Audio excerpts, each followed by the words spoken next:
कि बच्चे की रिस्पेक्ट कीजिए, बच्चे की ना रिस्पेक्ट कीजिए। आप अपने बच्चे को क्या बनाना चाहती हैं? बेटे को कुछ ज़हन में चले, ख्याल होगा आप क्या बनाना चाहती हैं? जो आप अपने बेटे, फर्ज करें आप चाहती हैं कि आपका बेटा जो है वो जज बने हाई कोर्ट का और उसकी उम्र है 3 साल, ठीक है, वो कुर्सी पे बैठा हुआ है और आपने कहना थी कुर्सी खाली करो, खाला आई है तुम्हारी, तो आप उसको कैसे कहेंगे उठो? लेकिन उसमें जज साहब बैठे होंगे तो उनको कैसे कहेंगे आप? रिक्वेस्ट प्लीज आप उठिए, प्लीज आप, जहमत तो होगी आपको, बुरा ना मनाइए, ये मेरी छोटी बहन आई हुई है, तो आप अगर वहां तशरीफ रख लें तो मैं आपका बड़ा शुक्रगुजार हूंगी। तो मीलॉर्ड जो आप उसको बनाना चाहते हैं ना, उसके लिए उसको तैयार करने का मतलब यह है कि उसकी वैसी इज्जत करें जो आप उसको बनाना चाहते हैं। आप उसको हाफिज़े कुरान बनाना चाहती हैं और कहते हैं उठो, तुमने खाना क्यों नहीं खाया, कपड़े देखे तुम्हारे कितने गंदे हो गए, चलो जो, उसकी वैसे इज्जत कीजिए जैसे हाफिज़े कुरान की इज्जत करनी है। आपने जो उसको बनाना है उसकी वैसे इज्जत करनी शुरू कर दीजिए। और प्लीज आप याद रखिए, किसी फेलियर की वजह से अपने बच्चे की इंसल्ट ना कीजिए। बच्चे के लिए सबसे बुरी बात है इंसल्ट। जब पेरेंट्स को गुस्सा आता है ना, अपना इलाज कराइए गुस्से वाली वर्कशॉप्स अटेंड कीजिए, इसलिए कि वो एक इंडिविजुअल है। आप जरा मेरी इंसल्ट करके दिखाइए मुझे इस वक्त, आप नहीं कर सकेंगी। मैं जुर्रत नहीं कर सकता आपकी इंसल्ट करूं। मैं जरा सा आपसे बदतमीजी से बोलूं, आप उठ के खड़े हैं, क्या मतलब भाई? आप उठ के मोबाइल फेंक के आप उठ के चलने जाना शुरू कर देंगे। आपके बच्चे के अंदर भी वही जज्बात हैं, मगर इत्तफाक से वो आपसे कमजोर है। जब आपने बच्चे को थप्पड़ मारा है ना किसी बात पर, वो बच्चा आपको थप्पड़ मार नहीं सकता, मगर आप यकीन कीजिए वो थप्पड़ आपने बैंक में जमा करा दिया है। लेकिन सर हमने तो ये सुना है ना कि अगर जैसे उस्ताद डांटता है या जो पेरेंट्स होते हैं वो डांट रहे हैं, या तो वो आपकी बेहतरी के लिए आपके सामने आपको डांट रहे हैं, आपके पीठ पीछे आपको बुरा, लेकिन इससे बेहतरी नहीं हो रही। इसको साइंटिफिक स्टडीज ने बताया है कि इससे बेहतरी नहीं हो रही है। अगर ऐसी होती तो डांटने से बेहतरियां हो जाती। तो जब हमारे पेरेंट्स ने हमें डांटा तो हम तो सही हो गए। एक्सक्यूज मी, आपको लग रहा है? मैं अब एक बात आपको 2 मिनट मैं इस बात को खत्म कर लूं ताकि हम इसको समेट लें, फिर बीच में से जो ज़मीनी बातें निकलेंगी हम डिस्कस करेंगे। देखिए, जब आपने बच्चे को थप्पड़ मारा है ना, या कहा है तुम नालायक इंसान हो, और अगर तो वो 7 साल से कम उम्र का है ना, फिर तो इससे बेहतर था कि आप उस बच्चे को कत्ल कर देते।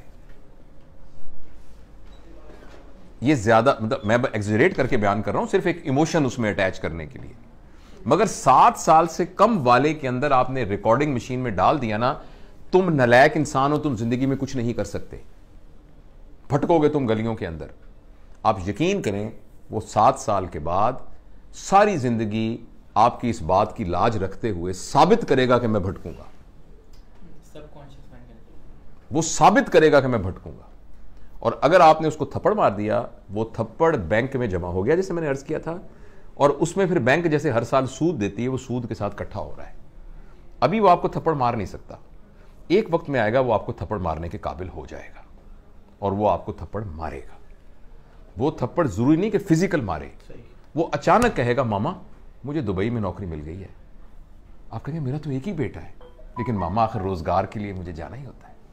आप कहेंगे जिसके साथ शादी की है ना मैंने, अजीब मैं बहू बेहाल आई हूं, हालांकि मेरे भाई की बेटी है, पता नहीं इसने क्या मेरे बेटे के कान में फूंक मारी है, वो उसको लेकर दुबई चली। मुझे जोड़ों का दर्द है, इसके अब्बा को हार्ट अटैक हुआ है, इसको ख्याल ही नहीं आया।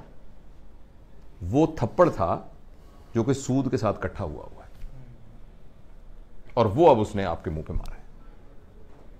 इसलिए बच्चा अगर आपके यहां पैदा हो गया है तो वो आपका मेज या आपकी कुर्सी नहीं है, वो आपकी प्रॉपर्टी नहीं है। और कोई भी आदमी, चाहे आपका बेटा है चाहे कुछ भी है, वो इंसल्ट बर्दाश्त नहीं कर सकता। इंसल्ट को रिएक्ट करना उसको नहीं आ रहा इस वक्त, इसलिए चुप करके डर के बैठ गया है। फर्ज करें वो थप्पड़ नहीं मारेगा तो उस थप्पड़ ने उसको सारी जिंदगी के लिए डरपोक भी बना। हो सकता है उसका ये रिएक्शन निकले कि वो सारी जिंदगी के लिए थप्पड़ खाना, वो थप्पड़ खाता रहेगा। वो बंदा होगा जिसको उसका बॉस भी थप्पड़ मारेगा, जिसको देखे ना, मां वो है कि जब कोई गलती करके आएगा तो उसने मां के दामन में अपने आप को छुपाना है, उसी मां ने उसको थप्पड़ मारा है। तो मां का फिजिकल होना तो इतना बड़ा क्राइम है कि जो हम सोच भी नहीं सकते। और इसको मैं अपनी तरफ से नहीं कह रहा, इसको पूरी साइकोलॉजी ने, पूरी चाइल्ड साइकोलॉजी ने साबित किया। अगर आपने बच्चे की बेइज्जती कर दी ना, किसी बात के ऊपर बेइज्जती कर दी, ये बेइज्जती अगर वो आपके खिलाफ नहीं इस्तेमाल करेगा तो वो पूरी दुनिया को इजाजत दे देगा अपने खिलाफ करने की। तो दूसरा ये है कि उसकी बेइज्जती ना करें किसी बात पे। और खासतौर पे आप बेइज्जती किस बात पे कर रहे हैं मुझे बताएं? तुम्हारे नंबर नहीं आए सही, क्या जिंदगी नंबर गुजारने का नाम है? नंबरों के ऊपर जिंदगी होनी चाहिए। मेरे पास मेडिकल कॉलेज में स्टूडेंट्स आते हैं 1200। मैं पब्लिक मेडिकल कॉलेज का हूं जिसमें मुफ्त, तकरीबन मुफ्त पढ़ाई होती है। तो 80,000 बंदों में से चुन के आते हैं बंदे 3,500, जिसमें से 350 मेरे पास आते हैं। आपके ख्याल में वो क्या बच्चे होते होंगे जो 1200 नंबर लेके आते हैं? और वो पहला इम्तिहान जब होता है ना, हाय अल्लाह हमारा इम्तिहान हो रहा है, हमारी स्टेज हो रही है, कहीं मैं फेल ना हो जाऊं। क्या ये वो बच्चा था 1200 नंबर लेने वाला? नंबरों ने क्या कर दिया उसको? आप सिर्फ इसलिए अपने बच्चे को इज्जत करेंगी या करेंगे कि उसके नंबर आते हैं। और जिंदगी गुजार में नंबर होने की क्या अहमियत है? इतनी सी अहमियत है।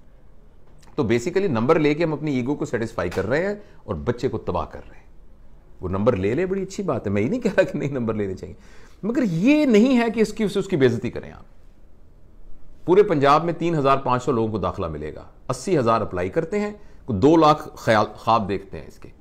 तो उन 3500 के अलावा बाकी सारों की मां बापों को यह इख्तियार तो नहीं है कि उनकी बेइज्जतियां करनी शुरू कर दें।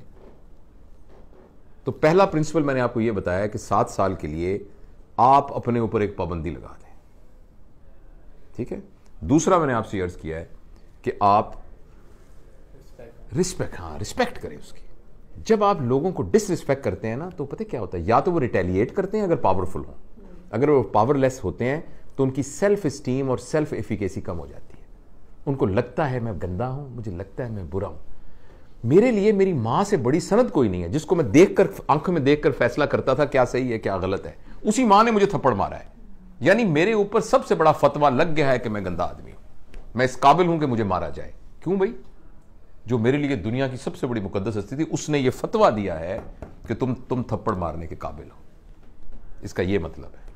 बिल्कुल सही बात। तो अब अच्छा, ये तो कहा ना आपने बच्चे, आपने बीच में आपके सवाल का जवाब दे दो कि जो अब तो ये वक्त गुजर गया, आप क्या करें? अब ये करें कि बच्चे को बुलाएं और बुला के कहें, बेटा अब तक की जिंदगी में तुम्हारी तरबियत के सिलसिले में अगर मुझसे कोई गलती हो गई है तो मुझे माफ कर दो। वो कहेगा मामा आप क्या कर रही हैं?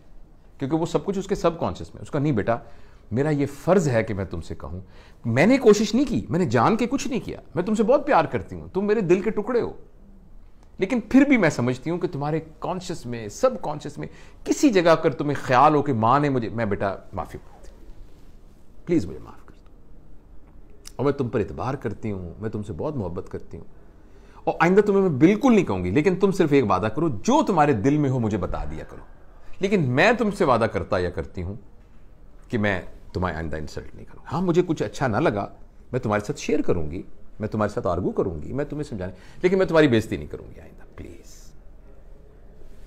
ये तो ये इसका हल है जो बड़े हो गए उनके साथ।